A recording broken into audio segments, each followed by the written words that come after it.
Welcome to our greenhouse. It's the middle of June, and as you can see, the greenhouse is doing really well. Brenda and I are really happy with what's going on in here. She's been picking zucchini, lettuce, bok choy. We've been getting asparagus. Things are looking really good. We're about to pick beans, and some of the tomatoes are just about to start ripening. I'm really looking forward to that. This winter, it didn't look anything like this because we didn't try to do anything about heating or growing in here. And so about April, COVID came, so we were shut down. And so I decided to rebuild the climate battery that's underneath this greenhouse. Now, if you haven't watched the section or the video on the climate battery, you can go back in our channel and do that.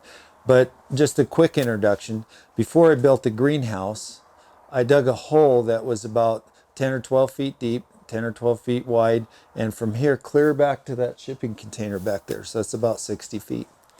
So once I got the hole dug, I took 500 feet of 6-inch perforated pipe and wove that back and forth through there. And then I put oversized big rock around it so it would pressurize like a battery.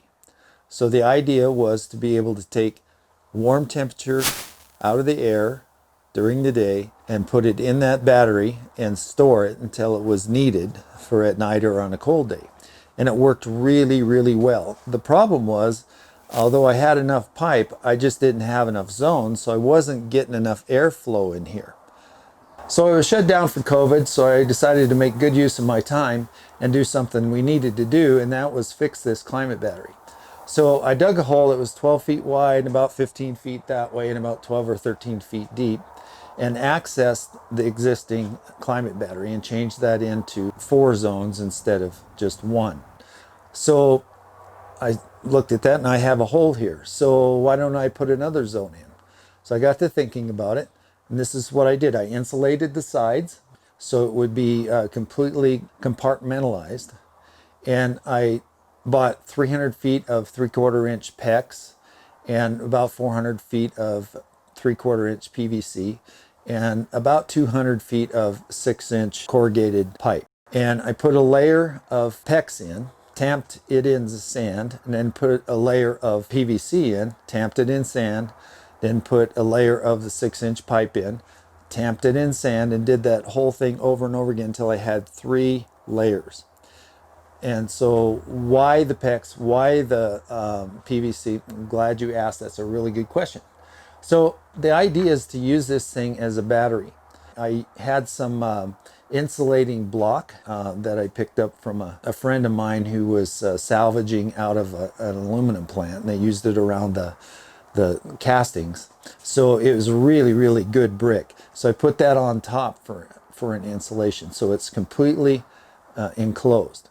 So I took the PVC and plumbed that into my water system.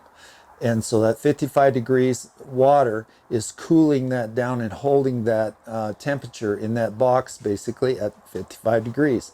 So if I'm away and I can't come in and open the doors or whatever, I want to make sure that the greenhouse doesn't get too hot. So that's what this system does, is that with that cool water in there, when the system comes on, it's blowing cold air out the climate battery. And the deeper one, the original one, is so deep that it stays 55 degrees all the time anyway. So that's the temperature that I can use to cool it down, and it does a really, really good job. Now, what about in the wintertime? Well, that's why I put the PEX in. So I didn't want to spend the money to put in an electric boiler or a gas boiler or some other kind of heating system and be locked into having to pay a monthly bill to grow the food. It'd be super expensive. So I put that PEX in there to circulate hot water. And the way that the water's going to get heated is with the solar collector that I built.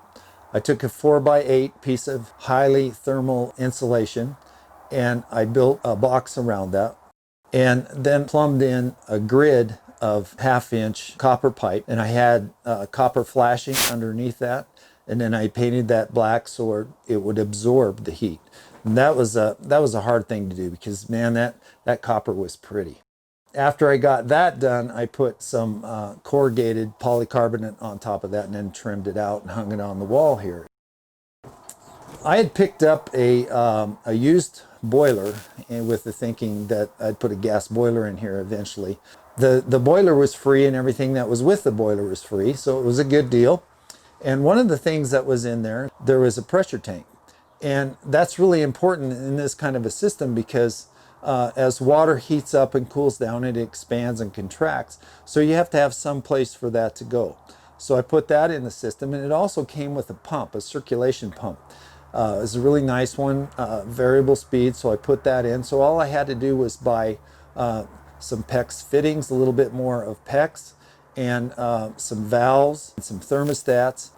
It really didn't cost a whole lot to do that. I did learn some things though. I had purchased these slip fittings. You slide them in and they're corrugated on the side, slide them in and you have a clamp around them. Well, that had a tendency to leak. I don't think I would do that again. I think I would use the SharkBite ones where you just slide them in and they lock. Highly recommend that if you can afford it. But anyway, I got it together, got it to stop leaking, and it's working really well. The only thing I don't have in the system right now is the controller, because it's not here yet. I'm pretty confident from the research I did that it's going to work really good. You know, there's a lot of stuff online that says these solar collectors will get up to 300 degrees. That's really warm. I'm really looking forward to turning that thing on. I've circulated it, everything works just fine, but it needs to be cold for it to really be useful. So other than the controller, the only other thing we have to add to this system is insulation. That's going to go around these pipes, of course, to stop the heat loss. And so that about does it for this video. I want to invite you to subscribe and share. That's really important to me.